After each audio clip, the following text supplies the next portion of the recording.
Over the past couple years, Chattanooga has been showing up on all these different lists of best places to live, and people have been moving here in record numbers. But what you don't always hear are the stories from people who get here and realize that it's not quite what they expected. For some, living in Chattanooga has even become a regret. Not because it's a bad city, but because the reality doesn't always line up with the hype. So in this video, I want to give you a realistic picture of what life in Chattanooga is really like and go into why some people are regretting making the move. So it's going to be the good, the bad, and the things you won't see on a top 10 list. That way, if you're considering a move here to Chattanooga, you'll know exactly what to expect. And if you guys are moving to the area and need some help making the move here, reach out to us. We would love to help you. We have helped over 100 families move here, and we love helping people make Chattanooga their home. Reach out to us, shoot us a DM on Instagram, shoot us a text, or give us a call. We'd love to chat with you. So the first one is the traffic and the growing pains of the city that's growing like Chattanooga. One of the biggest surprises about people moving to Chattanooga is the traffic that we have here.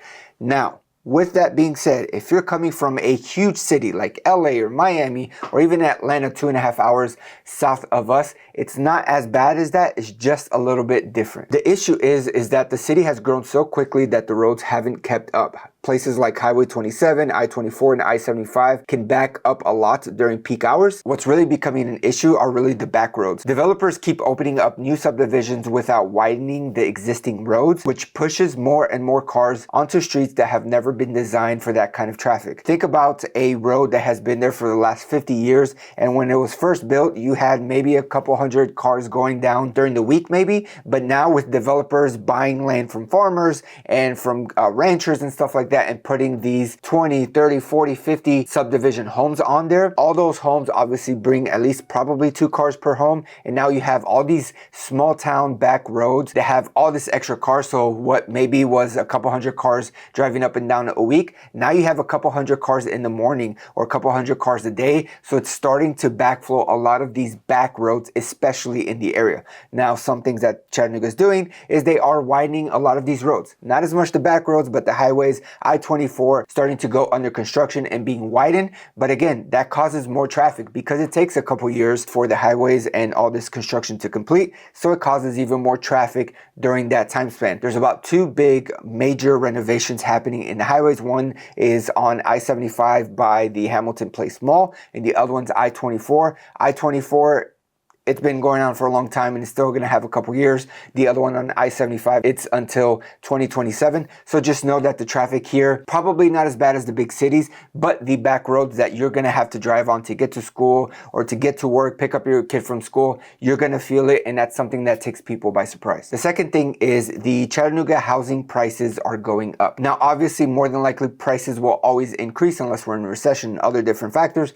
but for the most part, in every city, prices do go up. But what has happened over the last 4 to 5 years, prices have steeply gone up because what I tell people is that Chattanooga was really not discovered by a lot of people until kind of COVID years, and then people wanted more space, people were looking to different states, and that's when Chattanooga was discovered, is what I like to tell people. So then prices dramatically went up, and then it kind of settled down, but they're still going up at a good rate. Chattanooga is still considered affordable compared to bigger cities, but prices have been climbing fast. Over the past few years, the median price in Hamilton County has jumped into the $390,000 range. And even the broader MLS, which covers more rural counties, sits around $338,000. For longtime locals, that's a big change for just a few years ago when homes were much cheaper. Newcomers from high-cost states may still see it as a deal, but many local residents feel priced out for the neighborhoods that they once grew up in.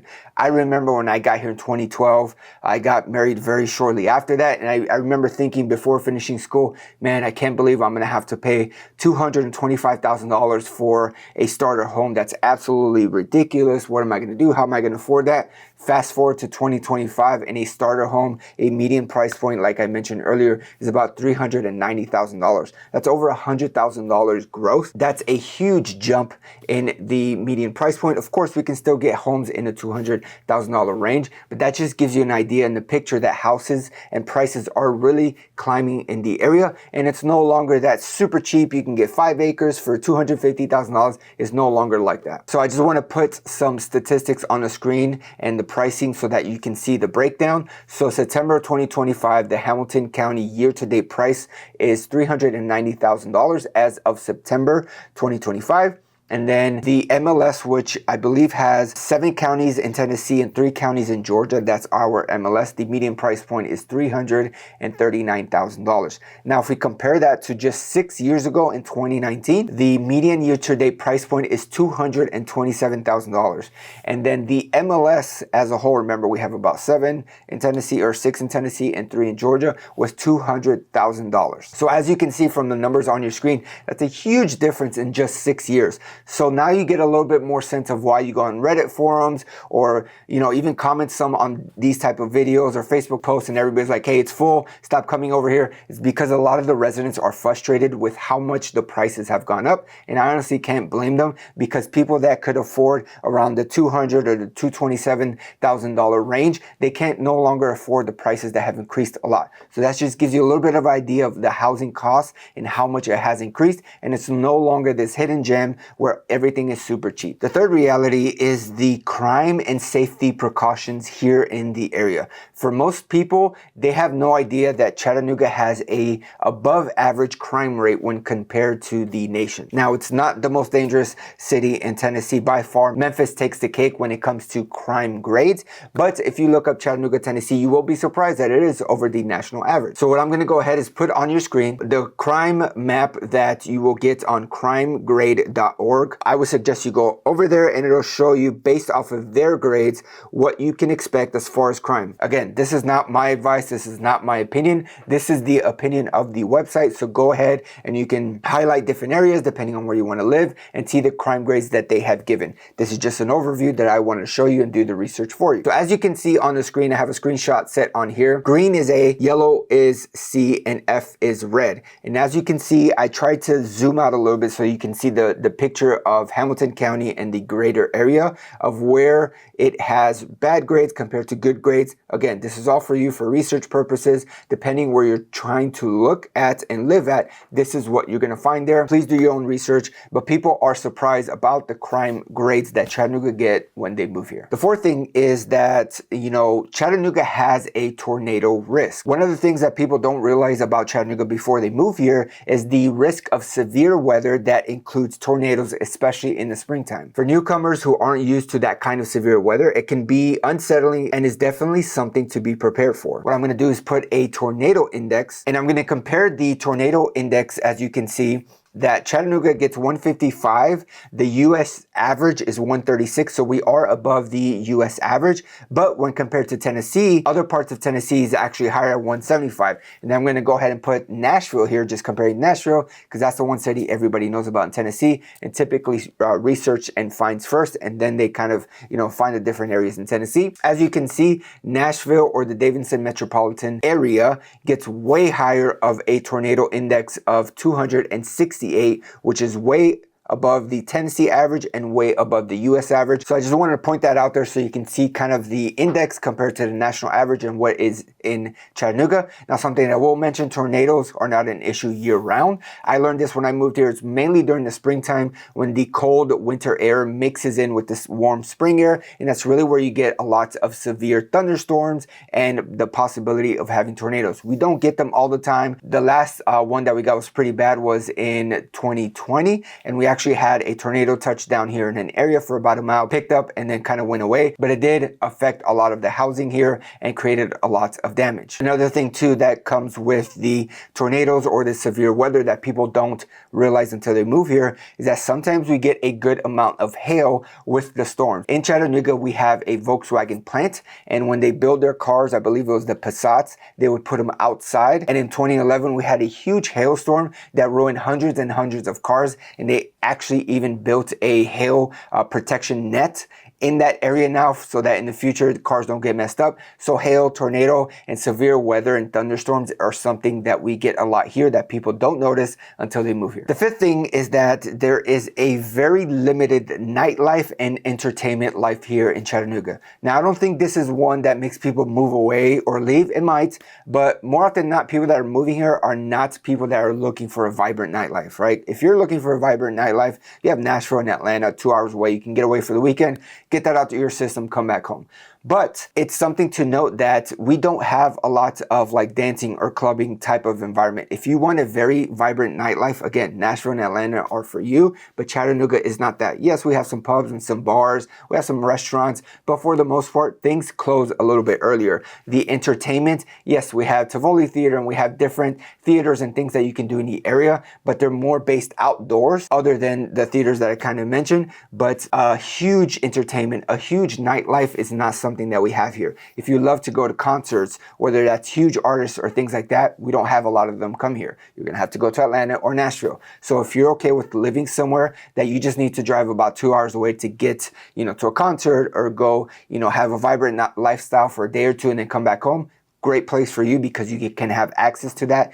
Basically in your backyard. 2 hours is not a far drive, but if you need to have that in your backyard so that you can go out multiple times a week, you're going to be greatly let down because we do not have that here, and that's something that people only realize after they move to Chattanooga. The sixth thing is the high sales tax that we have here in Tennessee and in Hamilton County where Chattanooga is located. Tennessee may not have a state income tax, which is a big plus, but the trade-off is that it has a high sales tax. In Hamilton County, it's one of the highest counties in the country. So how it works is that Tennessee has a 7% statewide sales tax, and every county has its own sales tax that's imposed on top of the 7%. Here in Hamilton County, we have a 2.25% for a total of 9.25% sales tax. So yes, when you compare it to other cities and other states, we have a very high sales tax here in the area. So I'm going to put a map on your screen just to show you the different states with the higher sales tax. The deeper the blue, the higher the sales tax, and I actually highlighted Tennessee so that you can see. And as you can see on the screen, Tennessee ranks as number 2 as the highest average sales tax, which according to this right here, it's 9.61. Here in Chattanooga, we're actually 9.25, but still something to note, we do have a very high sales tax. But something that we do have in the area that helps a little bit with it, Chattanooga is right next to the Tennessee and Georgia border. And something that we have in the area is that Costco is right over the border into Georgia, which I believe they have about 5% sales tax. Don't quote me on that. But if you want to get groceries or buy some supplies for the house or get some gas, you can go to Costco right over the border into Georgia, pay a little bit less sales tax, and then come back home. So that's something that helps with the high sales tax. But whether you're buying a car or a house or anything in the area, you are going to pay the 9.25%, which is very high compared to everywhere else. The seventh thing is weather and the allergies that you're going to get here. I already kind of touched on severe weather that you're going to get with the tornadoes earlier, but I want to discuss the other parts of weather that people don't expect until they move here. Summers are very hot and humid and sometimes feel very oppressive. It's not as bad as Florida, I will give it that, but it's very, very close. Winters are mild overall, but you'll still get some cold snaps and the occasional icy day that can shut things down. We do not get a lot of snow here, so that's a huge benefit, but when we do get a couple inches of snow, school typically shuts down, or if the forecast calls for 2 to 3 inches, schools typically shut down, a day or two before that happens. Now, is this a bad thing? Probably not, but if you have kids and you have a full-time job, I remember last year we got about 5 inches of snow, but it really took like a couple weeks to get there because they were shutting down schools all the time, anticipating that big snow until they finally got here. So if you have kids and you need to take them out of school and now you have to get off work, that could make things a little bit messy. But also something for you to note, we get a lot of rain here in Chattanooga that something that people don't think about. We have so much beautiful mountains and lush green and vegetation and forests everywhere. That makes us get a lot of rain to have all that green, right? Makes sense. But in the winter time, we get a good amount of rain during the winter. Now, it's very light, very drizzly rain. So think about 30, 40 degrees with maybe cloudy skies and very drizzly rain. That's how a lot of the winter is here, and that's something that you need to know. You're gonna need a really nice rain jacket, and it's gonna have to be warm because it's gonna be cold, it's gonna be rainy, it's gonna be drizzly, and something you need to know. Now, on top of everything I just said, Chattanooga consistently ranks on the top list of the worst cities with allergies in the nation. Now, this was something, again, I didn't expect, but of course it makes sense with all the greenery and the lush vegetation that we have here. In the spring and in the fall, pollen counts shoot through the roof. I remember the first year I got here in the springtime, I was like, man, why are my eyes so itchy? And I just couldn't stop tearing up. And I didn't understand what this was because I never had issues with allergies in South Florida. But then I realized that it was allergies and I had to take one of the 24-hour allergy medications for the first couple years. Now I feel like I'm a little bit used to it and it's just really a bad day or two and then, you know, we can kind of move on. But if you suffer from allergies, you're moving somewhere that has a lot of allergies, especially in the spring and especially in the fall. The eighth thing is the public transportation. Chattanooga's public transportation is not good. It's very limited, and that comes with the surprise for people moving from bigger cities. CARTA, which is the city's bus system, covers some main routes but doesn't really reach many of the suburbs around where a lot of newcomers choose to live. There's no subway, no light rail or commuter train, so owning a car is absolutely a necessity here. For people that are used to relying on public transit, this lack of options can be frustrating and adds to the overall cost of living in the area. This is usually not a huge deal breaker for people, but it can be if you rely on public transportation or your funds are a little bit low and you have to buy a car and maintain the car and have insurance and so on and so forth. Typically, if you live a little bit closer to downtown or right at downtown, you can get away with, you know, biking to work or doing that type of stuff. But for the most part, you're either gonna have to Uber everywhere or have your own car because the public transportation here is very limited. The ninth thing is the mixed housing options in the area. And this is one of the biggest surprises that people have when they come here. After showing so many people that are trying to move to the area, the different housing options that we have, I get a reoccurring theme when they make statements or make comments on certain houses that we see. And that is that, oh, I don't want to live over there. You know, there's trailer park homes next to that, or there's a trailer right next to this home. And I understand where they're coming from because when you are in a bigger city, usually the perception is that if there's a trailer or a trailer park, that could mean that it's not a good area. It's a very trashy area, but that's not the case here in Chattanooga. It's very common to find $1 million community home right next to a $300,000 community home. And then you have a trailer on 5 acres. And then next to that, you have a $500,000 home. And it varies so much, and especially where you're at. That is very common to the area. And that's because a lot of times people are coming from places that are bigger cities that have been developed systematically in a row like this, meaning they started here and then they developed this way. So everything's nice and developed and everything is more cohesive. But in Chattanooga, especially when you come here, you'll see what I'm talking about. There's so many hills and mountains everywhere. There's just no way to go in a straight line. Plus is that, you know, you have a bunch of farmers and ranchers and things all over the place. So developers are coming to the area and just buying what they can. And sometimes that's in a random spot. They bought 50 acres over here, but that 50 acres could be surrounded by trailer homes, right? It doesn't mean it's bad. The trailer homes have just been there for 30 years and now they built $500,000 houses in this community. Maybe, you know, 10 years from now, they'll buy all the trailer parks because people have moved down and the owners sell it, and then they'll build $1 million subdivision there. And, you know, that's kind of how the things happen here. You'll see subdivisions kind of plopped up all over the place in random spots in between houses, and you have trailers here and you have trailers there, but that's just how the area is. And you'll understand what I mean when you're driving here. And it's something that people have to get used to and something for you to know when you're moving here. So if you're ever looking for a house to, you know, maybe you're on Zillow and you're like, oh, this house is beautiful. You go on Google Maps and you want to drive the street. It's very common to have different mixed homes within the same street of very nice houses, very common for the area. And the 10th thing is the small city feel that you have here. Now, I know a lot of people expect this when they move here, but not a lot of people understand what that actually means. Yes, it's very family friendly. It's very nice and courteous, and we have manners and we treat each other with respect, but for other people can feel a little bit limiting. The job market isn't as diverse as larger cities. There aren't endless options of shopping and entertainment, and if you're used to the pace of a bigger metro, Chattanooga can feel a little bit too quiet. It's not that the city doesn't have opportunities, it does, but the small city vibe is something not everybody can adjust to. And there's nothing wrong with that. If the small city vibe is not for you, more often than not, that's going to lead you to move back to where you came from, or maybe look at Nashville or even Knoxville that has more of a bigger city feel. But if you're looking for that small town, family friendly, people kind of know each other, and it has everything that you need, you're going to love Chattanooga. But just know we have a small city vibe. It's considered, I believe, a medium-sized city by population size, but it still has very much the roots as a small city. Chattanooga has a lot going for it. The affordability compared to bigger cities and the overall quality of life. But like anywhere, it also has its challenges. Rising housing costs, traffic on the roads that aren't built for the growth, high sales tax, tornado risk, and even the unique mix of housing can all be things that catch people off guard. For some, those realities make living here feel like a mistake, while others, they're just trade-offs that come with enjoying everything else the city has to offer. The important thing is going into Chattanooga with your eyes open and setting the right expectations so that when you get here or when you visit here, you have these expectations of the area. And if you have those expectations, you're gonna love the area. I know I talked about 10 negative things about Chattanooga, but Chattanooga is an awesome, beautiful city that many people love. And again, if you're looking to move to the area, explore your options, or have questions, reach out to me on the number on your screen. Whether you shoot me a text or give me a call, I would love to chat with you and answer your questions and maybe make Chattanooga your home. With that being said, until next time, take care and God bless.